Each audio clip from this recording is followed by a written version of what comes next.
This week we have learned a few different things. In Chapter 12, we start out by learning about the self, identity, and religious/spiritual development. We talk about self-esteem, which grows lower for women during adolescence, and sometimes high self-esteem can lead to narcissism.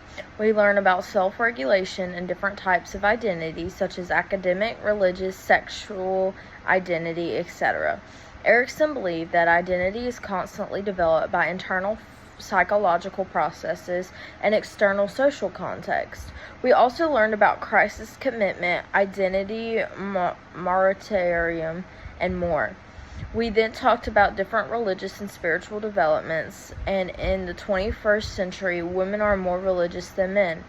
We also cognitively think about religious beliefs in adolescence as well. Next, we talk about families. We learned about parental monitoring and information management, autonomy and attachment, in which boys are allowed to be more independent than females, and parent-adolescent conflict. We learned more about peers, such as friendships, like small intimate groups, peer groups like social media, peer pressure, cliques, crowds, etc., and lastly, dating and romantic relationships, and the 3 stages, such as entry into romantic attractions and affiliations, exploring romantic relationships, and consolidating dyadic romantic bonds. Next, we talked about culture and adolescent development. We start out by cross-cultural comparisons and can involve different experiences such as health, gender, family, peers, rites of passage, and more. We then talk about socioeconomic status and poverty, ethnicity, and media use and screen time. Lastly, we talk about adolescent problems. First, we have juvenile delinquents, which is more common in males and in lower SES cultures, and it being higher among minorities. Next, we talk about depression and suicide and factors like genes, family issues, poor relationships, and can be counteracted with different medicines and therapy.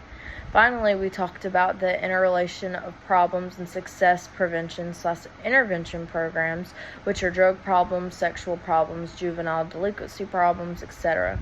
Some solutions include intensive individual attention, community-wide multi-agency collaborative approaches, and early identification and intervention. In Chapter 13, we learned about physical and cognitive development in early adulthood. We first talked about becoming an adult with emerging adulthood, trying to find oneself between 18 and 25, and the transition between college and adulthood. Next, we talked about physical development topics such as physical performance and development, like low muscle tone at 30, health such as mortality rates, eating and weight such as obesity, dieting, and binge eating disorder, regular exercise like aerobics, and substance abuse like addiction, marijuana, cigarettes, and more. Next, we talk about sexuality topics such as sexual activity in emerging adulthood, like friends with benefits and hooking up, sexual orientation and behavior, in which men have more sexual experience but slightly sexual transmitted infections. Men have more sexual experience slightly. Sexual transmitted infections like STI, forcible sexual behavior, and sexual harassment such as rape or date and acquaintance rape. And harassment is a way to take power of another person. Next, we talk about cognitive development. In Piaget's view, formal operational thought is the final stage in cognitive development, and it characterizes adults as well as adolescents. Some people believe there is a 5th stage, which is post-formal thought.